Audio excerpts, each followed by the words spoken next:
Alright, so I was looking through the my videos and I was looking what factions have I not used, or at least not uploaded, and Bretonnia seemed to be the only one that I haven't actually uploaded yet in terms of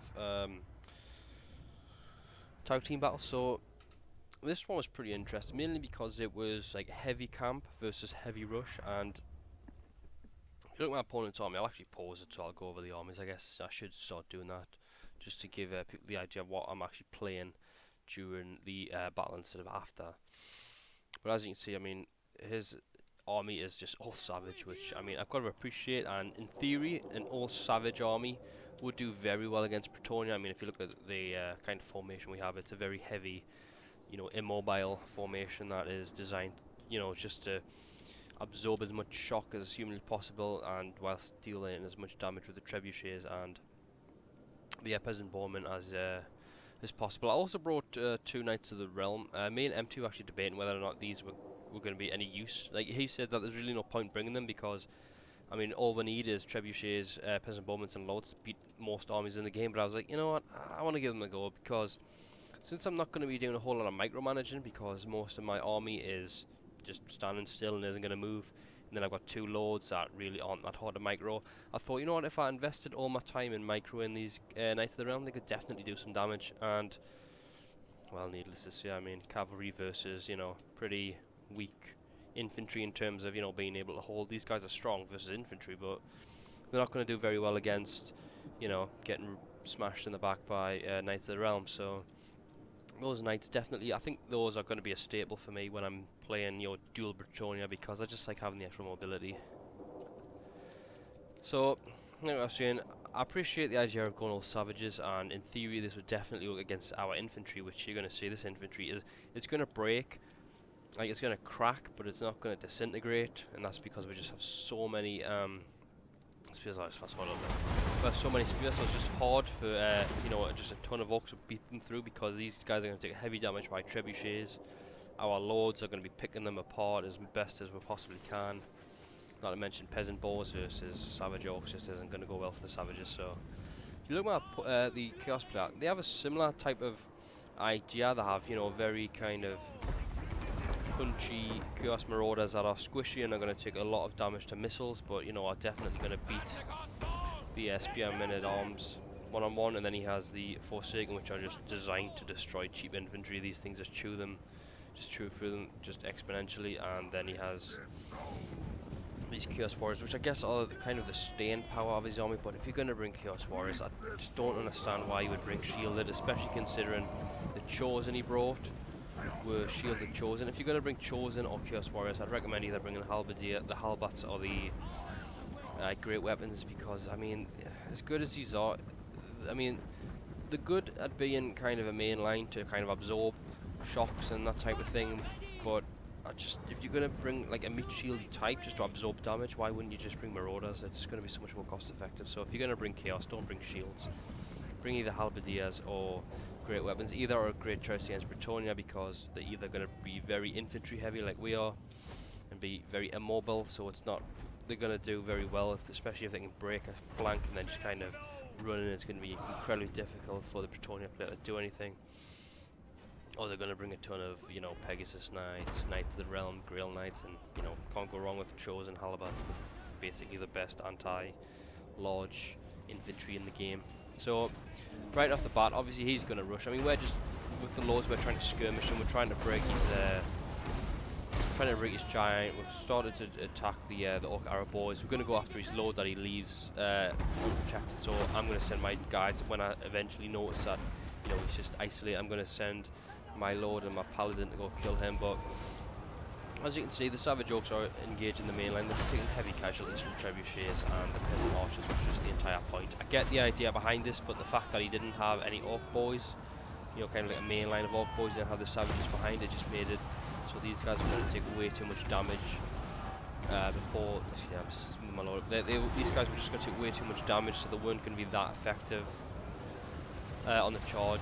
And then, as you can see, I'm starting to move my Knights in, because I know that a charge is inevitable. I have to charge into this mess, because the longer these Orcs stay in this engagement, the quicker this line is going to break. So my idea behind the Knights is essentially just to rear charge, not to necessarily do a lot of kills, but to get a lot of damage. But well, obviously that's what I want. But the intention is to just get morale shots and break them as quick as possible, just so it's going to be a hell of a lot easier to break. So if the unit breaks like this one is there, it's going to be easier to hit them with arrows, and that's why the cavalry is here, just to try and break up these engagements, just to, you know, take some of the punch out of the Orc and Chaos player. So right, yeah, I mean, it's kind of a mess. It's, you know, the have Forsaken just eating these spearmen alive. These are definitely difficult. I think what I should have done is I should have definitely targeted the Forsaken, because they are definitely the biggest issue besides the giant of his army. So as you can see, the line is definitely taking a bit of a pounding. I mean, it's fine over here, but over here it's thankfully they don't exploit the gap that is here. I mean, we've somehow managed to plug it up. I don't know if they were just, you know, focusing on, as you can see, he kind of brings them. I don't know why you wanted to go there when you should have went there. You should have went after the peasant Bormans, but I don't know. But as you can see, my cavalry is just, he's beating the Savage Orc boys. You know, where's my other cavalry? Yeah, I'm just starting to kind of recharge, and just starting to try and wipe out as many of these kind of routing units as possible, crashing into the back. I see these are wavering, so I'm thinking, okay, you know what, these are a prime target. I'm just going to try and smash as much stuff as I can. I miss with the cavalry. I try and get rid of that flank. I drop my load in. Now I'm going to bring these knights around just to try and soften up his line, so my line can kind of not even do damage, just to regain position, because as you can see, Grimgo's broken through. I don't know why he bothered leaving 3 units here. I mean, he should have just pushed through. I think he's ended up going to, I think he's going to try and support this flank or this flank.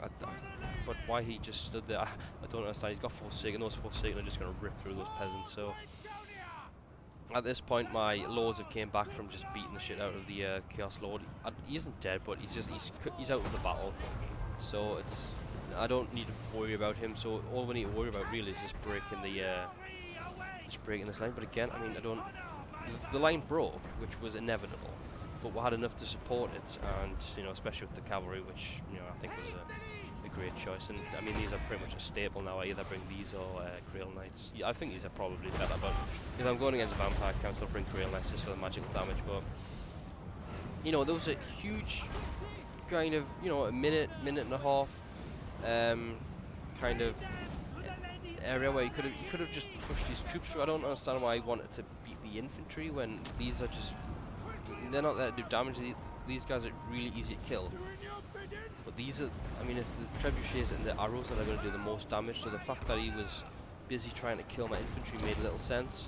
He should have just tried to exploit the gap and just push through. But I mean, that's one of the benefits of playing as Bretonnian. I mean, they have such shit infantry that the only thing that they can do is meat shield, and it makes, you know, these peasant Bormans, these trebuchets, the knights just so much more effective. I mean, even the lords.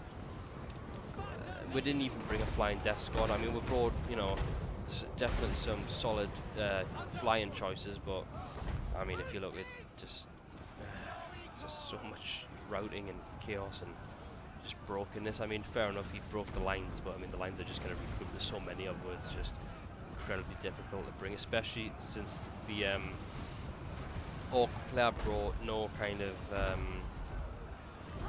Biggins, or I mean, Biggins would have been a better choice, just the regular ones than the Savages. The problem is with the Savages is that the fact that they have no armor, no shields, it just makes peasant archers so just effective at killing them.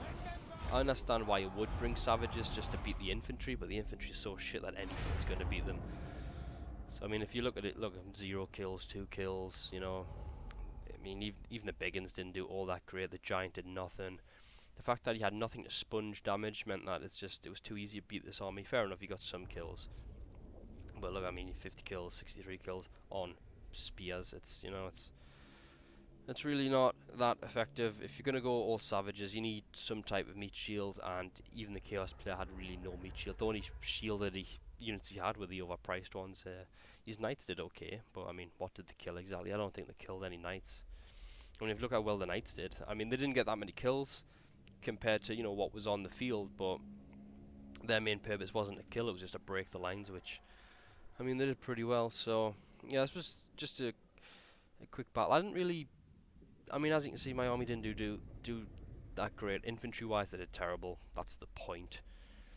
peasants did not great, but that's mainly because, you know, it was empties that did all the killing. His trebuchets did incredibly well, and his lords did a lot of killing, whereas mine were kind of more focused on the enemy lord, so they didn't really get that much action. So it was basically the only effective units I had were the knights, which were just there to do as much damage as possible, just to make the lines a little bit easier for us. And the trebuchets, I never touched them, I just left them. So that was just a pretty easy battle. If you're gonna go on, if you've never played like tag battles before and you were just looking for like a kind of easy build to go with one of your friends with a Bretonnian kind of turtle, is what I'm going to call it, the Bretonnian turtle. Very easy to use, it's pretty strong, and you know, army wise, if I was going to beat this army, I would definitely bring shielded marauders, shielded orcs.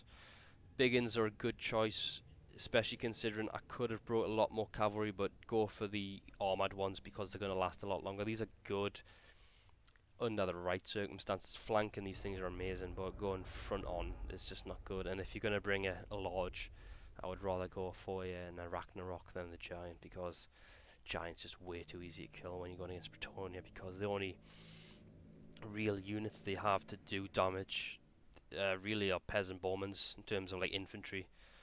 So yeah, definitely bring some more Bretonnians. I like Bretonnia. Yeah, but I don't know. Maybe I'll try a flying death squad version, because the turtle isn't exactly fun, but tactically it's very sound and it's very easy to use, very kind of player friendly, and against a rush army, which is what we came across, it was actually pretty fun. They just made a few mistakes in what they brought. So laters.